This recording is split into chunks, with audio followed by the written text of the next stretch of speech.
Nous sommes de retour en direct sur le plateau de TV Finance dans cette édition du 20 septembre 2024 de votre quotidienne consacrée à l'actualité des marchés financiers. Et désormais, comme vous en avez l'habitude, tous les vendredis matins aux alentours de 9h15, eh bien, il est l'heure de retrouver Éric Galliègue et son point stratégique. Bonjour Éric. Bonjour Louis-Antoine. Merci beaucoup Éric d'être avec nous ce matin. Vous êtes donc directeur de la recherche chez FI Advisor Valcan pour nous expliquer quelles sont les variables macro, micro, politiques, géopolitiques, monétaires beaucoup, qui impactent l'évolution des différents cours, des différents indices mondiaux. Avant de rentrer dans le détail de ce que vous avez sélectionné pour nous Éric, quel est votre bilan de la semaine ?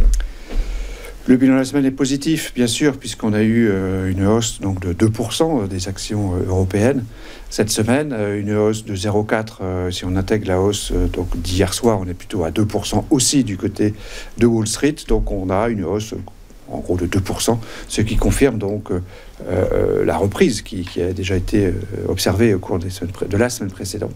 Idem sur l'euro-dollar qui a repris près de 1%, qui évidemment est pas sans rapport avec la décision de la Réserve fédérale américaine. La première information de la semaine. La première information de la semaine, la décision courageuse, audacieuse de la Réserve fédérale américaine de baisser de 50 points de base son taux directeur quand les marchés se fâchaient, n'étaient pas d'accord, 25, 50, c'est ce qui a été retenu. Ça n'a pas plu au marché dans un premier temps. Les investisseurs ne goûtant pas particulièrement le discours de Jérôme Powell, plutôt prudent, qui annonçait que globalement, le nombre de taux, le taux terminal étant relevé, le nombre de baisses totales allait être réduit, ce qui n'a pas plu au marché, mais finalement, au bout de 2 jours, ils applaudissent.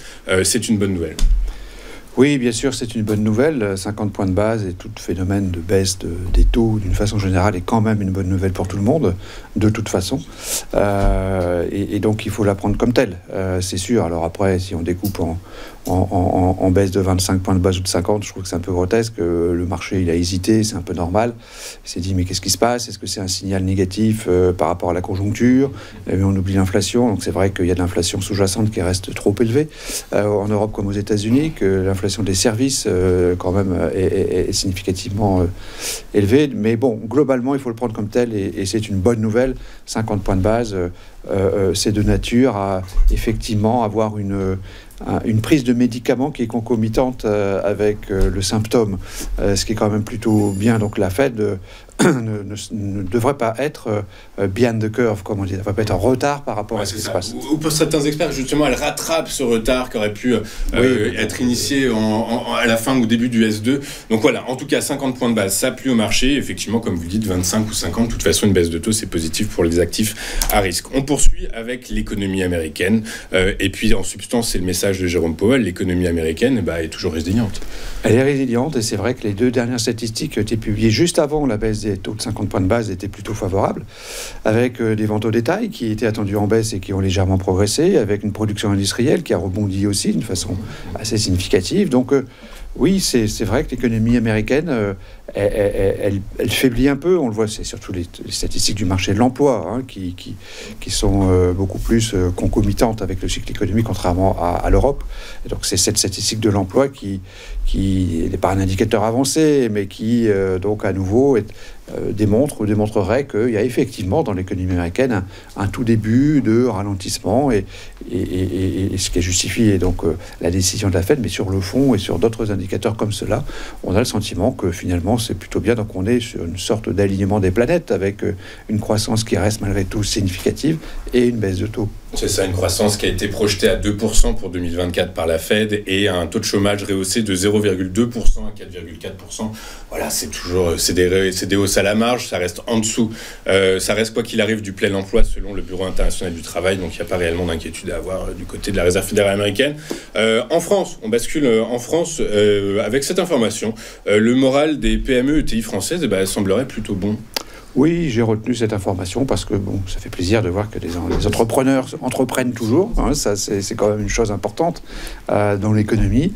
Et donc, c'est ce baromètre de Grant Thornton qui est intéressant et qui montre qu'effectivement, la grande majorité des dirigeants d'ETI de plus de 20 millions de chiffre d'affaires sont plutôt optimistes par rapport à leur activité dans les 6 prochains mois. Donc voilà, c'est quelque chose qui semble montrer que ralentissement il y a chez nous, mais récession certainement pas, parce qu'il y a effectivement toujours une dynamique qui semble toujours s'exprimer, notamment auprès des ETI. Non, le problème, si problème il y a en France, il n'est pas du côté, il n'est pas pour l'instant du côté des entreprises, mais plutôt du gouvernement. Alors, on a appris très récemment que Michel Barnier avait proposé à Emmanuel Macron une composition de gouvernement très clairement à droite.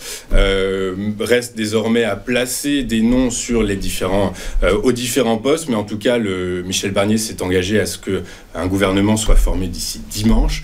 Vous nous dites que malgré cela, le Premier ministre est en difficulté et que rien n'est gagné, le risque politique reste prégnant en France. Bien sûr, c'est quand même quelque chose, me semble-t-il, d'assez clair et de négatif. On est au bord de la crise de régime, on le sait bien, et on sait très bien pourquoi. On ne va pas rentrer dans le détail des jeux politiques qui sont à l'œuvre actuellement. C'est quand même assez paradoxal de voir un grand nombre de ministres LR, vu leur représentation parlementaire. Alors c'est vrai que les petits, entre guillemets, partis jouent parfois le rôle d'arbitre, hein, c'est bien ce qui se passe. Mais quand même, on a bien le sentiment que la grande difficulté de trouver un gouvernement qui ne subira pas la censure parlementaire dès sa naissance, c'est toujours sur la table. On ne sait pas, on ne trouve pas de solution, manifestement. Et donc, même si le marché aujourd'hui ne considère pas que c'est un problème, hein, clairement, il a oublié, hein, il est passé à autre chose.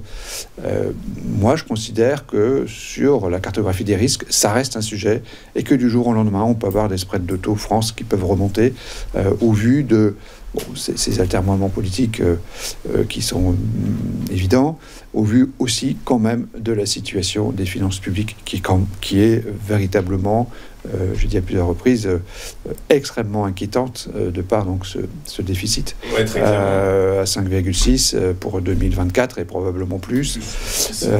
C'est une catastrophe. On se demande où. Enfin bon, voilà. Ouais, comment est-ce qu'on va pouvoir combler ce déficit? Et justement, les pistes envisagées sont celles des hausses d'impôts, et c'est ça en fait finalement qui fait peur au marché, qui fait peur aux agences de notation, qui fait peur à tout le monde.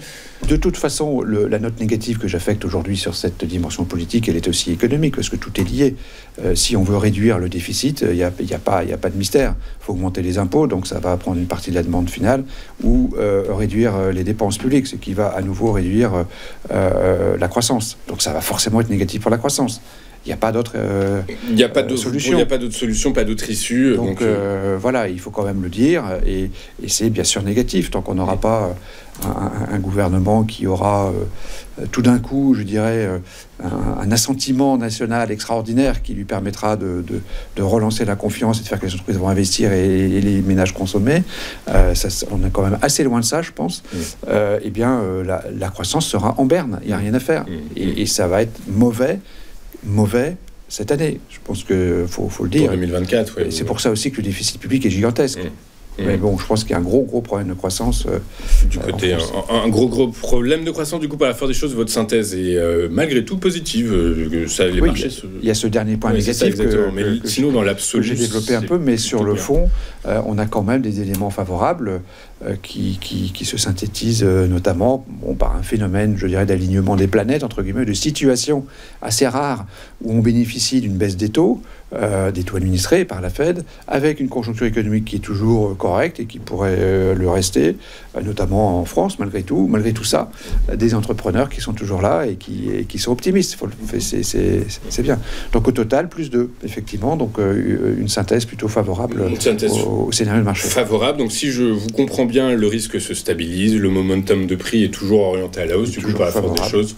Hop là, pourquoi se priver On est toujours à l'achat et on a eu bien raison de rester à l'achat depuis dans le creux, je dirais, et dès la fin du creux du mois d'août. Effectivement, c'est quelque chose que nous renouvelons aujourd'hui. Très clair. Écoutez, merci Eric pour vos précisions, votre analyse. Vous êtes directeur de la recherche chez FI Advisor Valcan, avec nous tous les vendredis pour nous expliquer comment les marchés bougent et nous conseiller ou non de renforcer ou pas nos portefeuilles d'investissement. Merci beaucoup Eric. Merci. On marque une courte page de publicité. Juste après, c'est le grand retour de notre émission consacrée à l'actualité des crypto-monnaies avec nos 2 invités, Nathalie Janson et Thibaut Boutroux, qui nous rejoignent dans un instant sur le plateau de Téléfinance. À tout de suite.